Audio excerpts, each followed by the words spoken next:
Welcome to another episode of Poker Buzz. I'm Sula, and today we'll be getting to know one of our local pro players in depth. The man with the suit jacket, playing in style, none other than Daniel O'Shea. Hey, with that introduction, I think everyone will know who you're talking about. I'm always the one that's dressed up. Well, you're looking good. No Welcome suit to the jacket Buzz, today. Dan.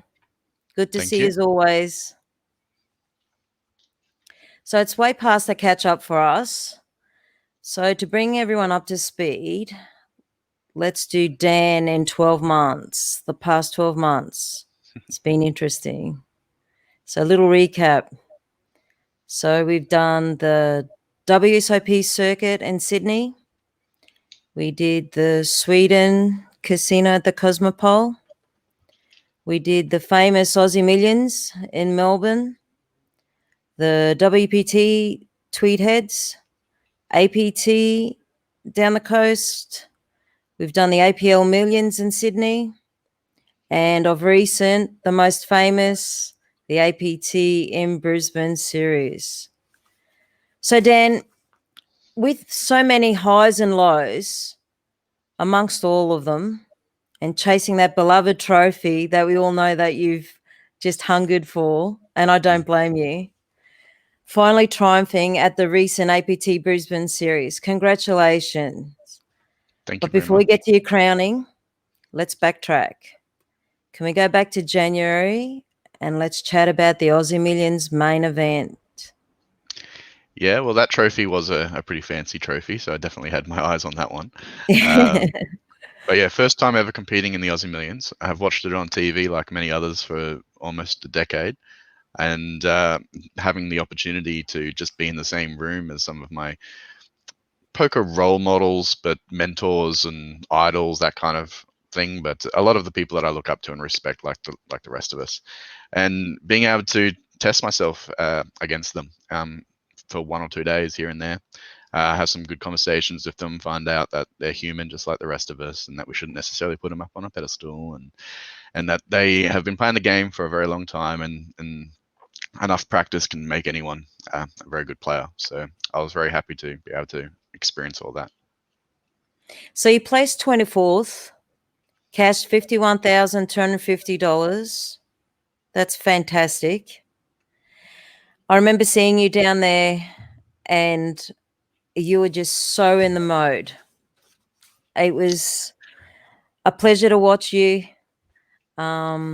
But one day in particular that stuck in my mind, and I remember you saying it was day 3, I think, in the main event. The table and the seating comes out, and guess who's sitting next to Dan? Good old Tony G. Yeah. How was that? To I me, got a pretty cool like, photo of me and him on his Instagram or on his feed somewhere. But yeah, it was awesome.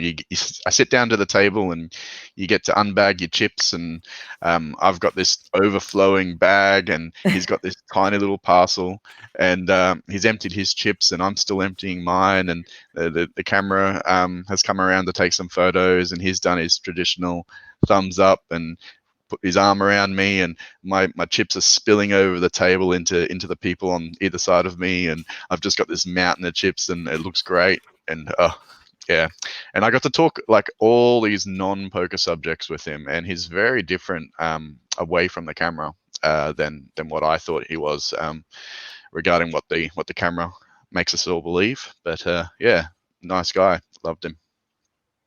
so did you take his chips in the end? I didn't that day.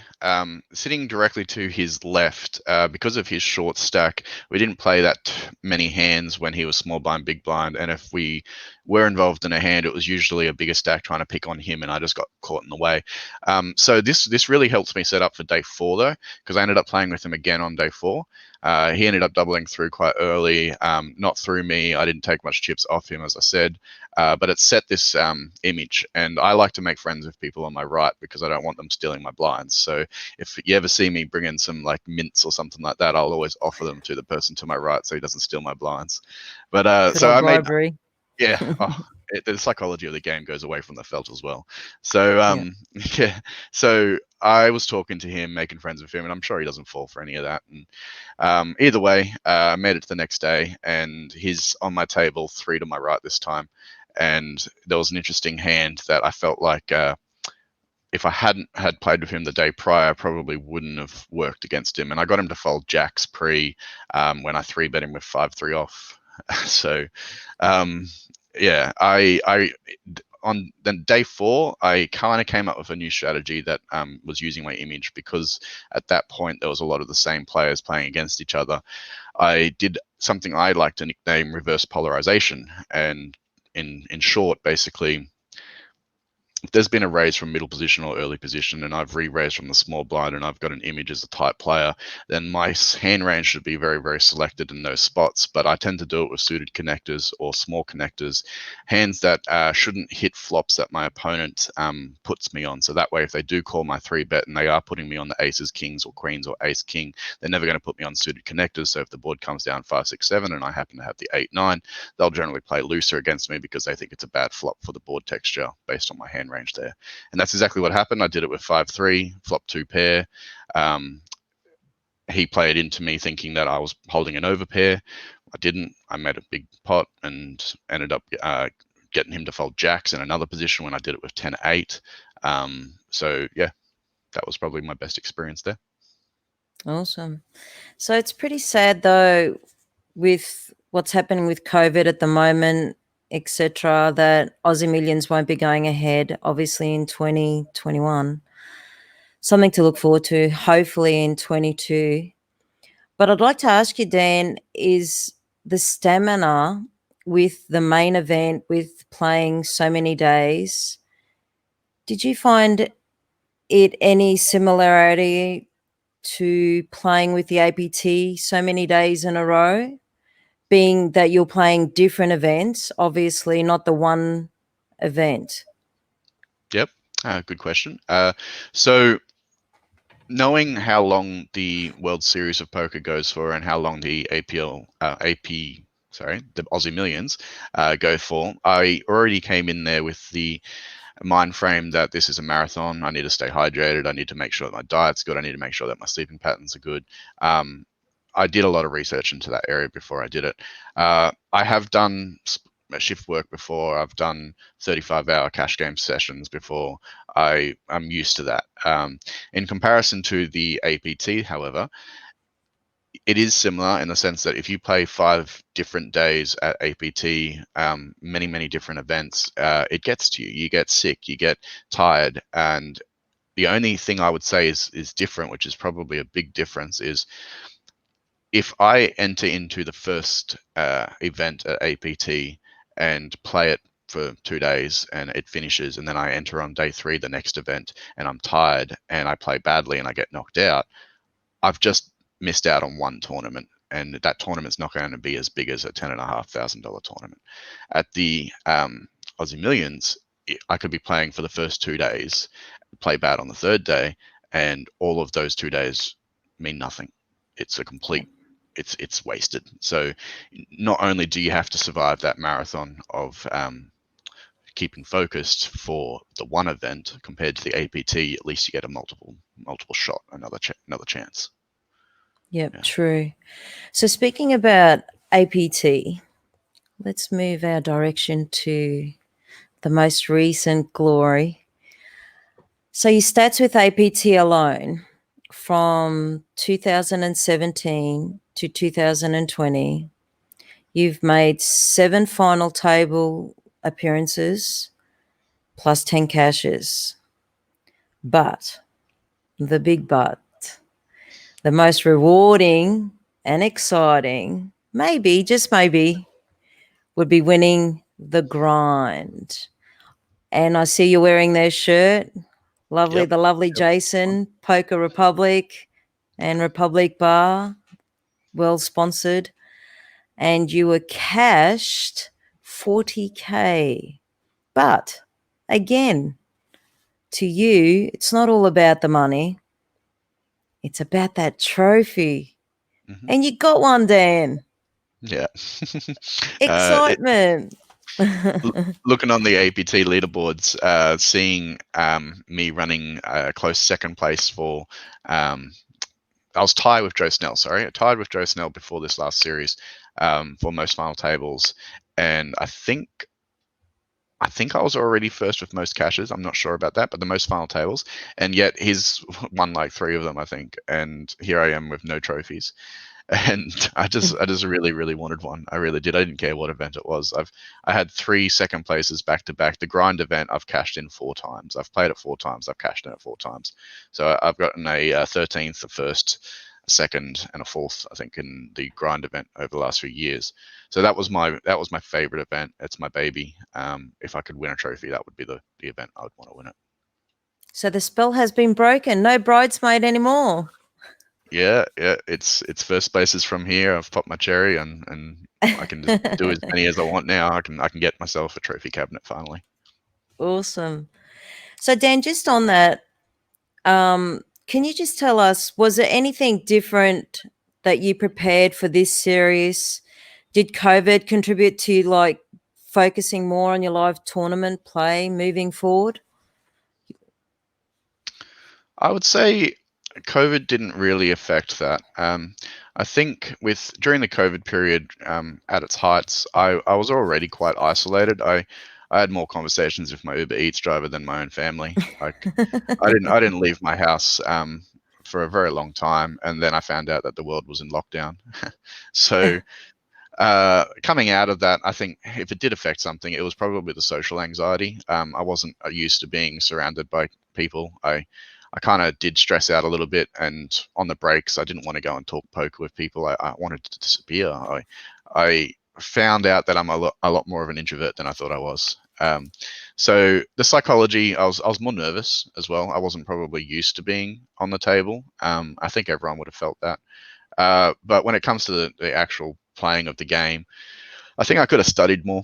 I feel like I was coming back at a disadvantage. I think that people that were studying or playing online might have been coming into the game a lot more fresh than I was. I experienced a little bit different in the sense that if you overstudy or if you work too much at something, you can start to overanalyze things, and you might second guess yourself in spots where it's a lot simpler. And if I could recall 2 hands during the event, I would say that I probably would have folded these 2 hands if I was studying more, if that makes any sense, because the way the action played, it was a really confusing hand. The player who chose to make this particular move is, in my opinion, better than the move. If that also makes any sense. Makes sense.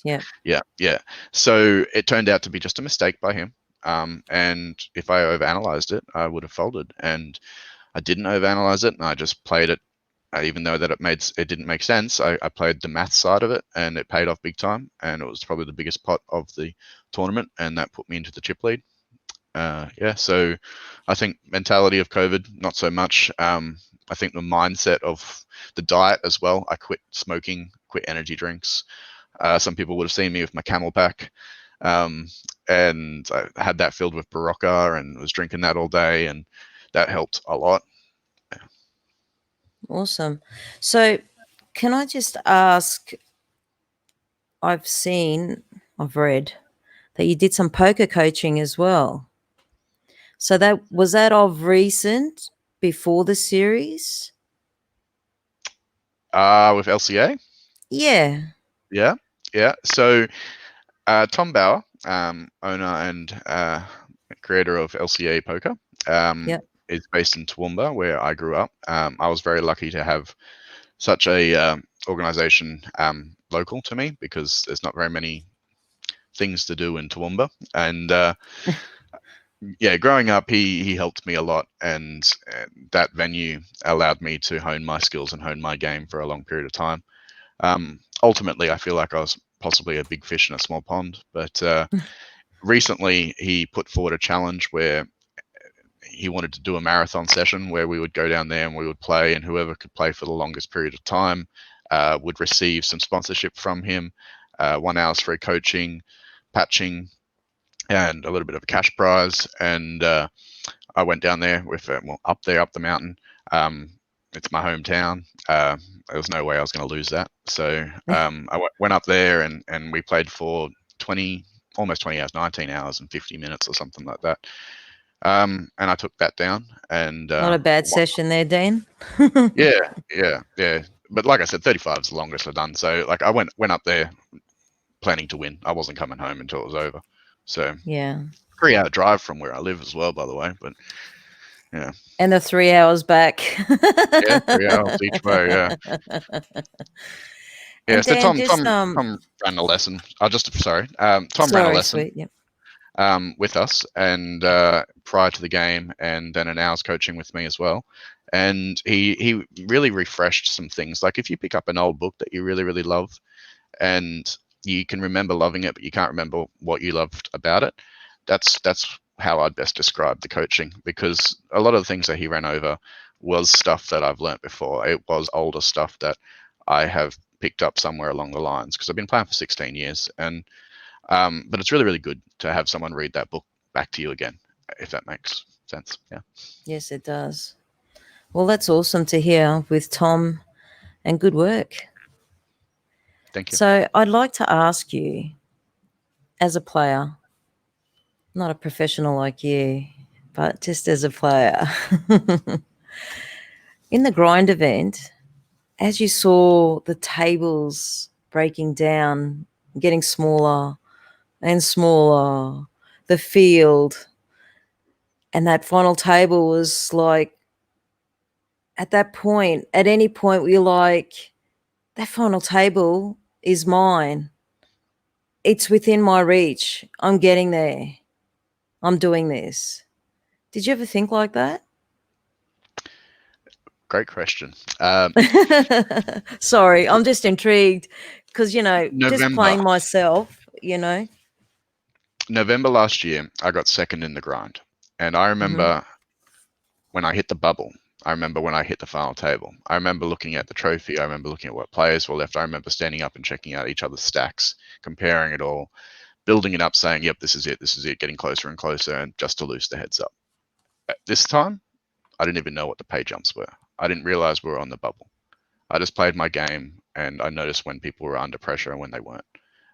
There was a few players, I won't name them, but there was 2 players that were very, very good players that were outplaying me on many flops and had chip advantages, probably in the final 35 to 40 people. But when it got down to, I think it was top 16, top 8. See, I can't even remember when the bubble burst. But when it got down to getting close to the money, they became money scared. They became doing exactly what you just said. They kept looking at the prize pool. They kept looking, okay, this is how many people. When the bubble burst, everyone stood up and congratulated each other. Like, yeah, good on them. It's nice etiquette. I appreciate that. But there's a difference between shaking everyone's hand and congratulating them for making the money, and standing up and shaking everyone's hand and congratulating them for being in the money because you're happy about being in the money. Of course, you're happy about being in the money, but the whole point of the tournament is to win and to obviously profit. Like, well, that's the why I go into it. I'm sure there's lots of people that go in it for many other reasons, but that's my opinion. And these people, I could tell just by looking at them. If you're looking at them and you're in a hand against them and you feel like they're weak, you act on it. If you're looking at them and they're not in a hand and you feel like they're weak, you act on it. And that's my point, is they were showing weakness because they were worried about being knocked out. So I won 13 hands in a row on the bubble. I raised every single hand on the bubble, and no one played a pot with me because they didn't want to get knocked out. When we hit to the final table and there was a pay jump of 1 or 2K, again, I don't know what the pay jumps were. I put pressure on those people. I just made those ICM decisions and made it against the people that actually cared about it. There were other people that didn't care about it, but there were certain people that I could take advantage of. Wow. So don't think like that is my overall advice. Yeah, I was going to say, if your just goal go is in to there, make play the your money, game. just go in there and achieve that goal. Don't change it and make it based on other factors that you didn't think of originally. Yeah.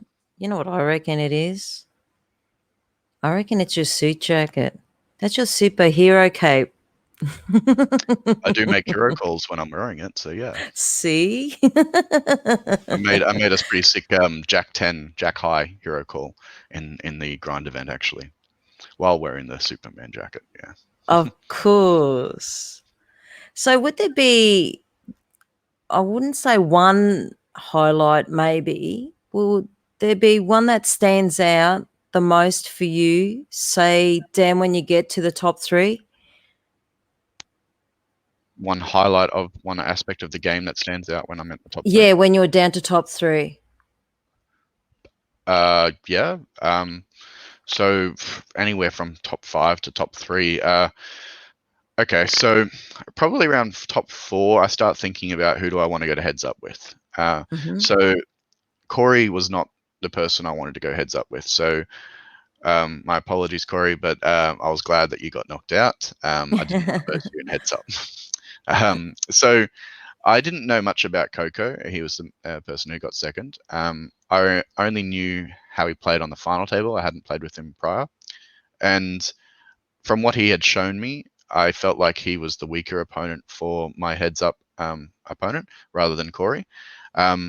Without knowing what Corey would have brought to the table, I can definitely say I was wrong. I underestimated 𝐿'𝐶𝐂. He changed gears quite well in heads up. We battled for over an hour and a half heads up, and immediately once into heads up, he showed me that he was more than capable of playing a strong heads up game. And I won't necessarily say that I would change my mind about who I wanted to go to heads up with, but he wasn't as easy as I was hoping. That's for sure. Yeah. But yeah, thinking about 3 players, if, for instance, I don't want to go to heads up with Corey and it's me, 𝐿'𝐶𝐂, and Corey left, I am going to put 𝐿'𝐶𝐂 in positions that favor him in order to try and win chips out of Corey. So I'm not the Corey. one winning chips, right? But if I am on the dealer button and Corey is on the big blind and 𝐿'𝐶𝐂 is on the small blind, I can put pressure on Corey if 𝐿'𝐶𝐂 is the smaller stack, because Corey knows that he just has to essentially fold his way into heads up if I'm the one that's stealing 𝐿'𝐶𝐂's blinds. And then when 𝐿'𝐶𝐂 is on the big blind, that puts Corey in the dealer spot. So he also gets to pick on 𝐿'𝐶𝐂. So he's in the bad spot there when 𝐿'𝐶𝐂 is the short stack. When Corey's in the short stack, however, 𝐿'𝐶𝐂 then becomes the favorable player to steal in those spots, and I don't have to do anything. And their chip stacks fluctuated a lot in 3-player. I tried to knock out 𝐿'𝐶𝐂 in one spot, and I called with queen high pre-flop. It was like a queen 10. I knew it was a gamble. I knew I didn't have the best hand, but I also knew that if I lost this hand, it didn't put 𝐿'𝐶𝐂's stack in a threatening range for me, but it did put Corey's stack in a threatening range for him. And I knew that that meant that I then held the power to be able to steal from both of them rather than them steal from each other. Yeah. Yeah. So you can use opponents against each other in those spots, and you try and work out who you want to verse in the heads up, and try and see who you want to give chips to and who you never want to give chips to anyone else, but who you'd prefer. Yeah. True. Yeah. It's a real strategy mind game, isn't it? Oh, there's so many levels of this game that I continue to learn, that I see other people hit different points of the game, and I go, oh yeah, I remember hitting that point, or oh yeah, that's a new one to me, etc. And they just like unlock this new chapter, and it's just like you start talking to them about this aspect of the game where they were just like, but I thought it was all about the 2 cards in front of me. Oh, it's all about the cards in front of them as well, and then it keeps expanding. Yeah, it changes. So, Dan, can you elaborate with us, if you may, any solid plans for you and your poker career going forward in the near future? Yeah. Build the trophy cabinet and fill it. So I'm just going to keep doing what I'm doing. Yeah. I think some things that I've been looking at. So the super high roller that was held at Gold Coast last year, it was $100,000 to enter. I was looking at some of the world's best and most profitable players, and I was looking at how long they've been playing for and what I consider them as a player versus their results, and the consistency of the results, not necessarily just the cash amounts. And some of these people are making millions of dollars because they're able to afford to play into bigger buy-ins. Bankroll management has always been a number one factor for my decisions, and I've had a lot of people tell me that I play games that are much smaller than the games that I can afford to play in, and I've never. I say this truthfully. I've never taken a punt.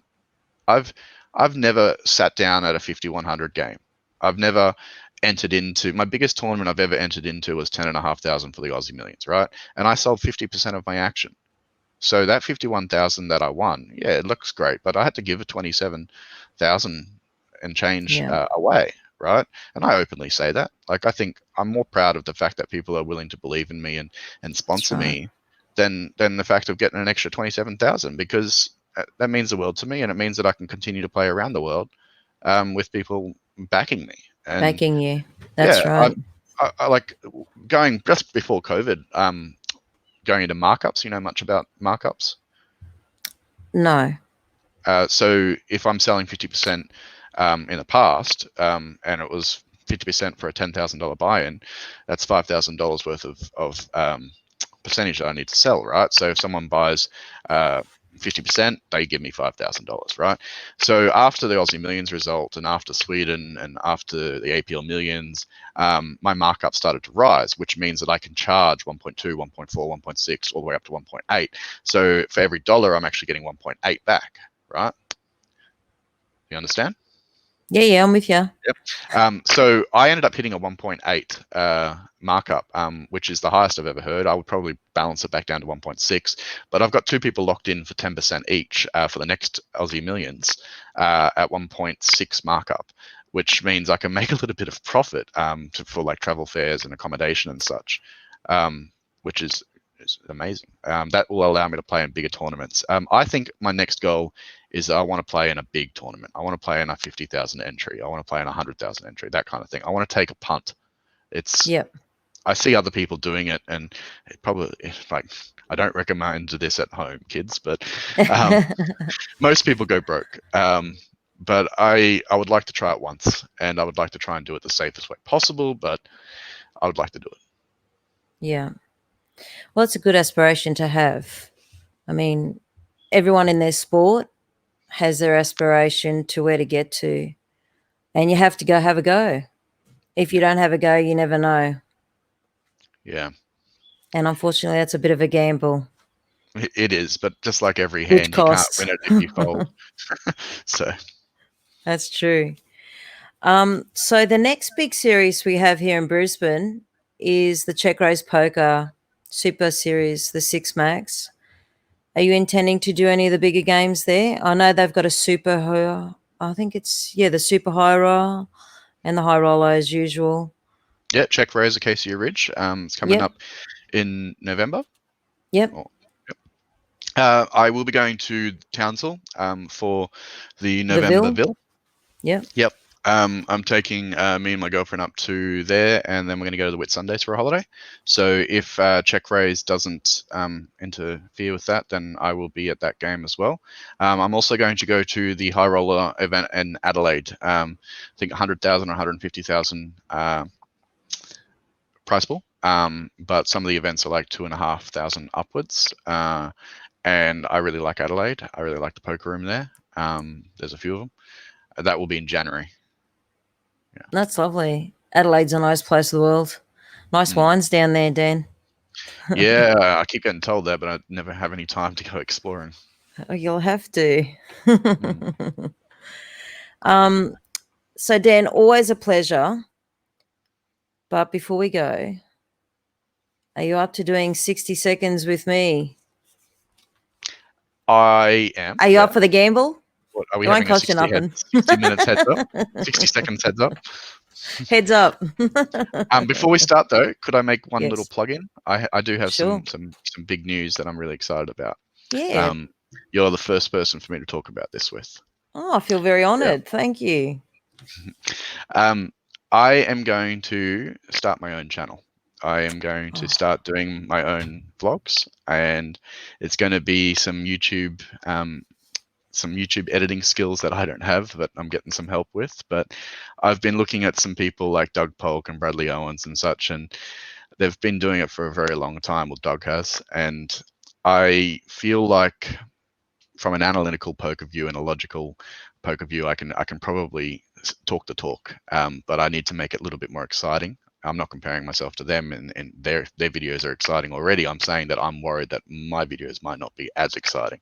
But I've got some ideas, and I am going to be sharing it everywhere, and I'm going to be starting filming very shortly. And I'm going to do DOS's tips and tricks on a weekly basis and things like that. Awesome. Will you keep us in touch? Like, keep in touch. We'll plug you. Not a problem. We're one of your fans, Daniel. Thank you so much. No, you'll be great. You'll be at Doug Poke of Australia. Yeah, Australian Doug Poke. Yeah. Be awesome. Okay, 60 seconds. You ready? Yeah. Your favorite pastime? Painting. Red or black on a roulette wheel? Red. What age did you start playing poker? 18. 17 technically, but legally 18. And lastly, what's the saying you most hear playing poker on a table? One time, which I've actually said one time. That's it. So That's like 20 seconds. 20 seconds? No, that's fast. A minute goes fast. So, Dan, all I can say is it's always a pleasure speaking with you. I enjoy when I do chat with you. You're so informative. Your results are just beyond fantastic.